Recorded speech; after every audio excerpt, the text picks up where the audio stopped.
Joining us is Professor Greg Barton, Deakin University Global Islamic Politics Chair. Professor Greg Barton, thank you for your time. Look, there's been conflict over Kashmir between India and Pakistan for a long time, but this appears to be a significant escalation in tensions between the two nuclear-armed countries. Can I get your reaction to the developments? Yeah, it is very worrying, Gabriella. There have been 3 wars fought between India and Pakistan over Kashmir. I mean, both countries occupy parts of Kashmir. China occupies a northern section. Of course, India and Pakistan separated in 78, and that separation was never cleanly worked out in Kashmir. The last war fought in Kashmir was 1999, and over 1,000 people were killed. So that's fairly recent, and it shows how quickly things can escalate. Both sides are clearly not wanting to escalate, but of course, escalation often happens just because events get carried away and no one side controls what happens next. Can you talk to us about why there's been so much unrest in Kashmir and the role that religion plays in this? Yeah, Kashmir is divided between Hindu and Muslim population. Many of the Muslims live in the Pakistan-controlled Kashmir, but many Muslims live also in India-controlled Kashmir. And the federal government in New Delhi has imposed a kind of rule over Kashmir, which is not typical of most states, which is resented by Muslims living in Kashmir. They feel that they're sort of second-class citizens. There has been simmering tensions for a long time, but recently there was a terrible terrorist attack when gunmen opened fire on Hindu Indians who were Mountain Meadow, at least 25 people killed. They were deliberately targeted for being Hindus. India says that 2 of the gunmen were Pakistanis, suggesting they were linked to the Pakistani group Lashkar-e-Toiba or Lashkar-e-Mohammed, groups that have been linked to the Pakistani military. So, that's a really, those allegations are not proven, but that suggests that there's a lot of resentment, not just the fact that a terrorist group has done something, but possibly there's been state involvement or support or at least negligence in some way. And now we've seen India respond with strikes, and Pakistan's Prime Minister has vowed to respond to the latest attacks. What are Pakistan's options? Well, I think the first thing to understand is that India launched strikes that targeted civilian areas, but it says with some plausibility that these civilian areas where groups like Lashkar-e-Mohammed and Lashkar-e-Toiba had bases. The strikes were limited. I mean, terrible death toll, but still limited strikes. At the same time that Pakistan and India engaged in aerial combat, each 125 aircraft were literally involved. The aircraft for both countries stayed either side of their border. They didn't cross the border, so they fired missiles at each other from a long range.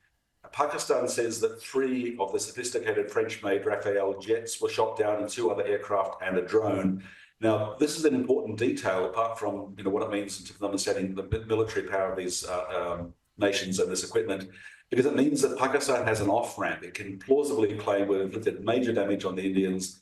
They could launch a limited strike, perhaps, and there's reports of rocket strikes in Indian air bases, and then both sides could declare victory. That sounds like wishful thinking, but it's a very plausible way of de-escalating, because if Pakistan goes beyond this and says, no, we have to strike back harder, which is what the political rhetoric at the moment is saying, the danger is that they lose control of what happens next.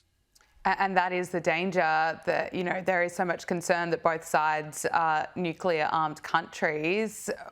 What's your sense of how this will play out? I think it's reasonable to hope that they're going to de-escalate, because both sides have a very strong reason to want to do that. And both sides can plausibly claim that they've, a sort of victory where they've established a response. It's embarrassing for India to have lost these aircraft, if this is confirmed, but at least leaves Pakistan with an off-ramp.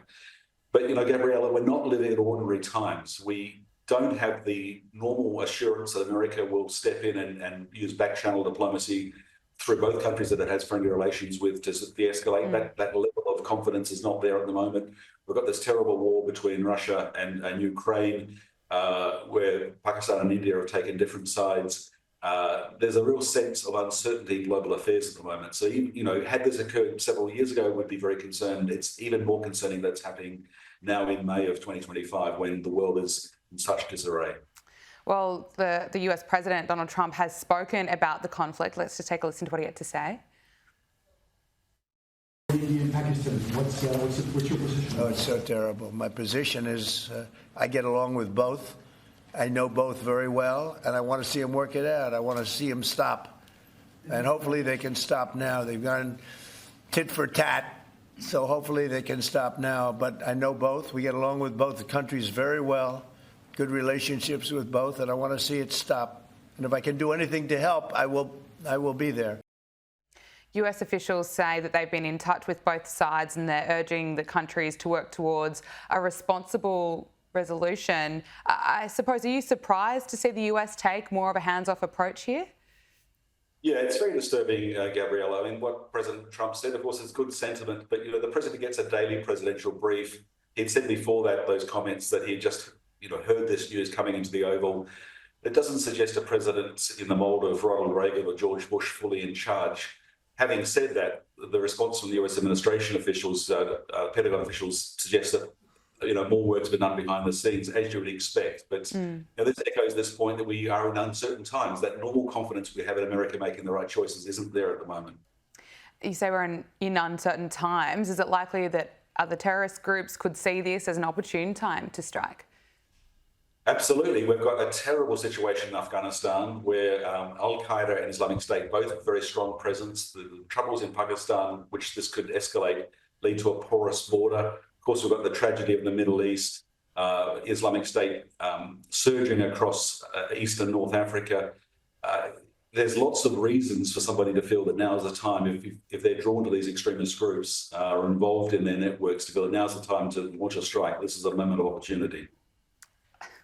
And I just have to ask, I suppose you are confident, though, that we are going to see tensions de-escalate? No, I'm not confident. I'm hopeful, and I lean towards being more optimistic than not.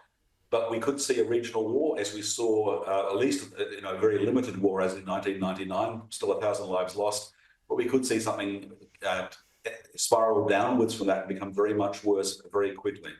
Professor Greg Barton, Deakin University Global Islamic Politics Chair, really appreciate you making the time to speak to us here on Power Hour. Thank you. Thank you very much.